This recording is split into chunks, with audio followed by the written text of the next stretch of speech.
The conference room was silent. Everyone stared at the old janitor standing by the door, holding his mop like a shield. A moment earlier, the CEO had laughed and said, "If you can play Chopin, old man, I'll marry you myself." It was meant as a joke, a cruel one, but what happened next left every executive speechless. Because when the janitor sat down at the grand piano in the corner of the room, everything changed.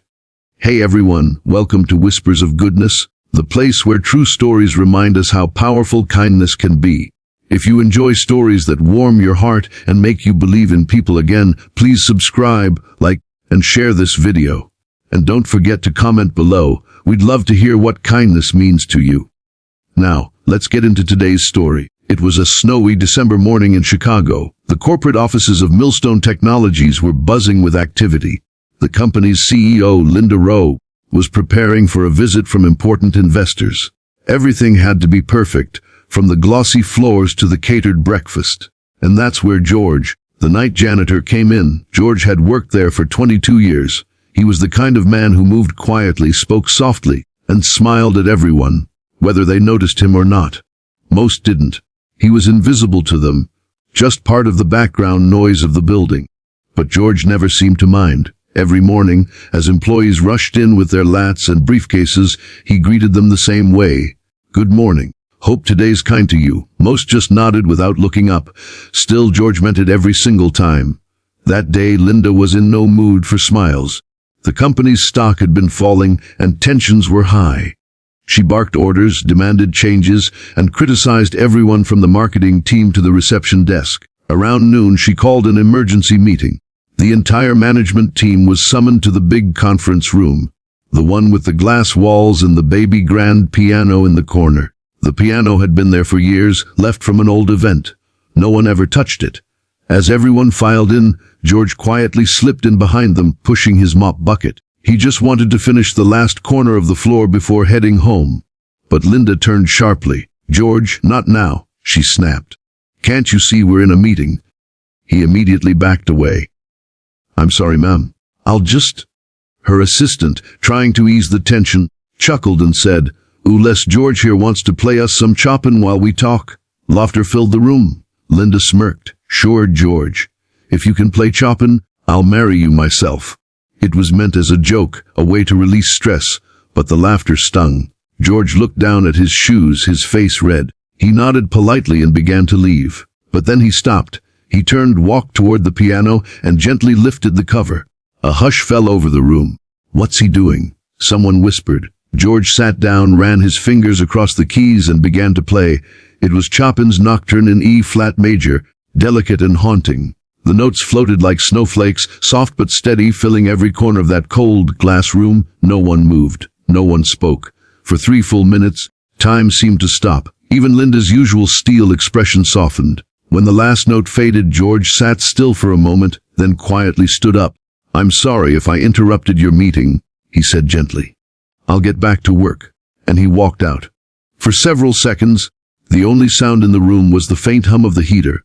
Linda cleared her throat, but no words came out. She felt something strange, a mix of shame and admiration. "Who is he?" one of the investors finally asked. Her assistant whispered, "He's the janitor. Been here for years. Never knew he could do that." That evening, Linda couldn't stop thinking about it. How could someone so quiet, so overlooked, carry that kind of beauty inside him? She felt embarrassed about the joke, the way everyone had laughed. So the next morning, she went down to the maintenance office.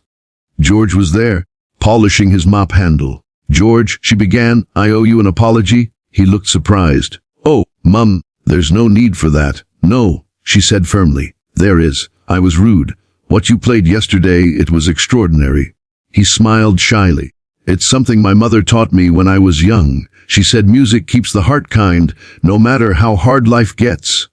Linda was quiet for a moment. Then she asked, "Why didn't you ever tell anyone you could play like that?" George shrugged. "No one ever asked." Later that week, during the company's annual holiday event, Linda did something no one expected. Before the dinner began, she stepped onto the stage and said, "Before we start, I want to introduce someone who reminded me that true talent and true kindness often go unseen." She motioned toward the piano. George froze for a moment, then slowly walked to the stage. George has been keeping this building shining for over 2 decades, Linda continued. But today, he's going to shine in a different way. When he sat down, the crowd clapped politely, unsure what to expect. Then he began to play. The same Nocturne, gentle, emotional, pure.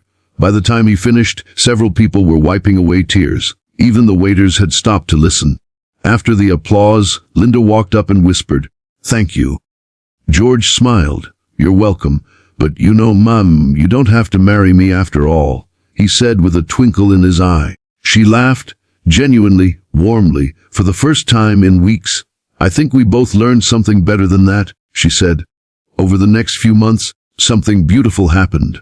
Linda started greeting every employee by name, even the cleaning crew. She asked about their families, their weekends, their dreams. She realized that kindness wasn't weakness, it was strength, the kind that built trust, loyalty, and real connection. And George, he became something of a legend in the building. Employees started stopping by during lunch just to hear him play. Someone even created a sign above the piano, "Be kind. You never know who's playing their own beautiful tune." But the story didn't end there. One day, a young intern named Maya stayed late after everyone had left. She found George cleaning the hallway and asked, "Can you teach me that song?" He looked surprised. "You want to learn Chopin?" She nodded eagerly. "I've never played before, but I want to try." And so, twice a week after work, George taught her, patiently, kindly, one note at a time. Months later, Maya performed that same Nocturne at her college graduation, dedicating it to the janitor who taught me that kindness makes music out of life.